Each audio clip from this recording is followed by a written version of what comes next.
What is your favorite summer? My favorite summer outfit, actually recently na lang ako nagsushorts.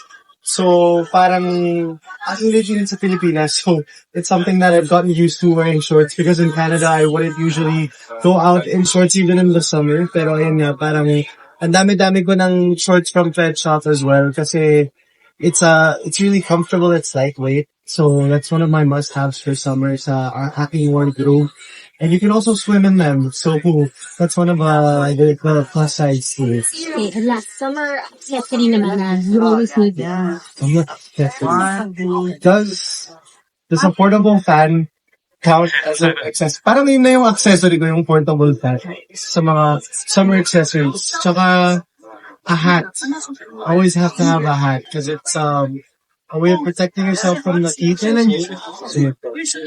Darren, just to confirm lang, do you dress for style or comfort during the summer? Oh, during the summer, I dress for comfort. Kasi, it can get really hot, especially here in the Philippines. So, mostly for comfort. Kasi you can still dress comfortably while still being in style naman. Who are your fashion influencers?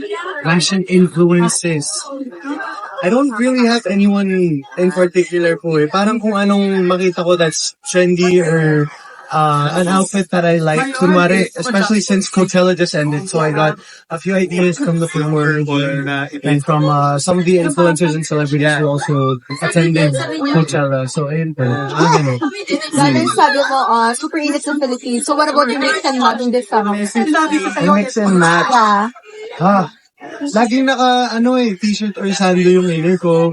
And then, of course, the fabrics are a lot more lightweight because even inside, sometimes indoors, napakainit pa rin even though the air conditioning is on. So those are some of the things that I mix and match. Of course, yung shorts and also, there are some long sleeves na super comfortable pa rin from Penshop na sobrang nipis that I can still wear even if it's hot outside. So, ayun. What about your favorite color this summer? Siyempre, sobrang hot.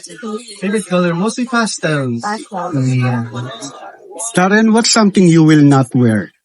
Something I wouldn't wear. Parang there's a thin line of between being a maximalist and a minimalist. So parang I really respect those na kayang dalhin yung mga outfits na usually are out of their comfort zone or usually out of their style. So ako po parang andun pa rin sa experimenting, especially when I'm on stage, when I'm performing. I've started to kind of become a bit edgier din po, more mature in styling. So, parang yung mga things that I wouldn't wear ano ba? Ganun pa alam. Parang hindi ko pa naman na-try po na, or na, hindi pa nag-present sa akin yung styles ko ng mga hindi ko susuotin. Pero siguro mga oversized, I'm not too keen with the oversized style. Mas din po ako sa medyo fit. Yeah. Ano yung pinaka-comfortable ka na style? Ako po, if I only had the choice, mostly my go-tos are yung naka-jacket, naka-layer. Din po, yung mga sinusuot ko sa showtime kasi indoor eh. So, yun, mga layered if I could only wear them outside, I would. Pero ayun po, binabawi ko na lang pag out of the country trips, pag nasa malalamig na bansa. Darren, mahilig ka naman mag-beach eh. Ano normally nasa bag mo when you go on trips? Of course, sunscreen is a must. Portable fan. What else? A camera mo. Kahit di naman ako nagpo-post ng mga binipicture or binibideo. What else? Of course, my wallet, my phone, my headphones. What else? A hat. Any summer dream destination? Summer dream destination. Siguro, hindi pa po ako nakapag-vacation sa Palawan. I've done shows in Palawan, pero I would arrive in Palawan, do the show, and then leave within the next couple of hours for the flight. So, hindi pa talaga ako nakapag-beach sa Palawan po. Baka it's about time. Yeah, hopefully. Thank you. Darren, best styling tip for the summer. Best styling tip for the summer. Siguro, if you would like to wear stuff that's layered, find something that's breathable. Like Pen Shop has a lot of breathable pieces po, tsaka linen. Yung hindi dumidikit sa balat mo kahit pause ka na, tsaka madali siya mag-dry up. And what else?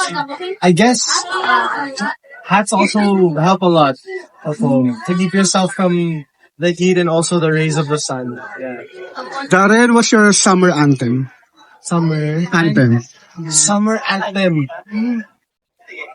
Parang wala akong pinapakinggan in particular, pero lagi pong naka-repeat sa akin yung album ni Justin Bieber na Changes.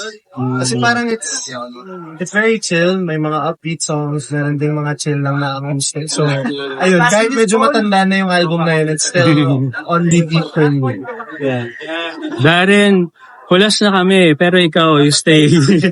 Look fresh. How do you keep the freshness? I don't know. I feel like, siyempre, it's summertime. So, kailangan naka-deodorant ka para safe. Also, cooling spray is also a must-have. Actually, Pen Shop has cooling sprays din po. And also, yung cooling wipes, yun pala, Pen Shop also has cooling wipes that'll help you kind of keep the heat out of your system. So, it's very useful, lalo na sa panahon ngayon. Alright. Thank you. Very good. Thank you. Photo na lang.